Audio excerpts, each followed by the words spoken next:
Max Hill just got off the track here at Fulton Speedway, and the reason we're talking to him, well, obviously we want to remind you about the Hurricane that's coming up on Wednesday. That will be his next race, but something else happened out there that you guys who've never been in a car, you don't know exactly what he went through. First of all, Max, how we doing? Good, doing good. How about yourself? Doing very well. So obviously looking forward to the Hurricane Harvey race on Wednesday. Yeah, we're excited. It's one of my favorite races of the year, and to go Outlaw weekend straight into the Hurricane, it's a good week. So. And that will do it for you for the season. Yeah, that'll be it. Hurricane is kind of our closer, and back to rebuilding for next year. So. Gotcha. Now, what just happened to him on the racetrack? Well, tell me about it. I heard it was a little wet out there, let's say. Yeah. So what happened to you? Yeah, it's a little heavy. It's first practice, second group out. A lot of moisture still on the track, and since we have quite the big car count, we were all pretty close together. And sometimes you can't avoid getting stuck behind somebody. So a lot of roost, and pulled a couple tear-offs just to get by from hot laps. So, now you can see here's the clay. You can see it's still wet, okay? It's still, you can make little balls with that. Now what happened? You basically got everything right across here was blocked? Yeah, I caught the guy in front of me, and going down the front stretch, I just got blasted, and it actually, the piece was so big it covered the whole screen, so kind of screwed up one of my laps, but luckily I got a bunch of tear-offs, keep me going. Okay, and you grabbed from the left side, correct? So I grew up racing motocross, so I pull with my left hand, which most people pull with their right, because I'm still right-handed, but I got them set up on my left to pull, and then they're all folded over to where the next one's ready. You can't accidentally pull the whole stack. So. Yes, and that stacking is a key. And this is one of the reasons why I can always tell when somebody used to race motorcycles when they show up, because most people, you pull with your right hand because you're used to shifting with your right hand, so you pull the tear off from this side, but whenever you see them all stacked on the left, you know it's a motocross guy because you got to keep the throttle. Right, yeah, you're not taking that off. And that's not a habit you're just going to break, is it? No, I can't. It's just what I grew up on. It's what Dad did. It's what I did, and it's just what's natural for me. So I always stick with it.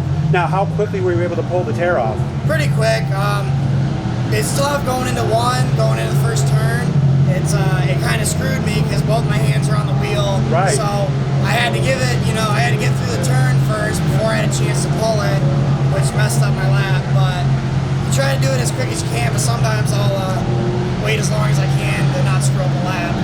And I think that's a skill you have to learn, because when you're first time and you actually do that, you almost have to plan for when you can pull that hand off the wheel and pull the tear off, right? Yeah, exactly. If you're trying to do good in a race and you're in a good battle, the last thing on your mind is taking your hand off the wheel. So it's I'll go a couple laps before pulling it if I have to, But not this time, though. No, I needed it this time. I needed to see where I was going. And the other thing, too, is we can't do it in the corners because our hands are busy.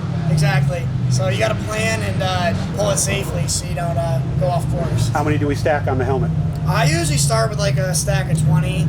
Really that many? Yeah, because I go through them and I individually fold over each one so that you won't pull the whole stack. But it's easier just to put on a lot of them and then fold them all over, and then you're good for. Sometimes I'll get through a couple of weeks without really? a set of tear. And what he's talking about, when he pulls this one, the other one is folded underneath. So as soon as he pulls that, the other one will flip right out like that, right? Yeah, it's ready to go, because that's the side you pull it from, and this side I don't. And if you were to not fold it, you got to try to fight with this when you're driving.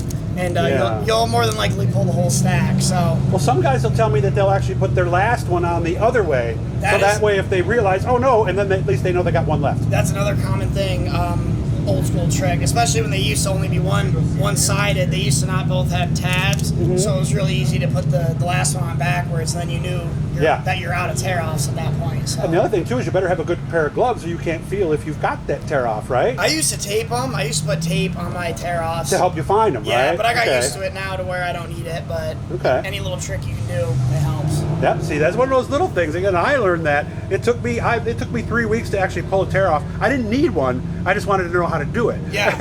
And I planned it for like 3 laps, and then I was so happy when I got it. It was like, yay! Yeah. So all those little things that people don't think about, right? Exactly, and you got to experience it to know what it's like. So.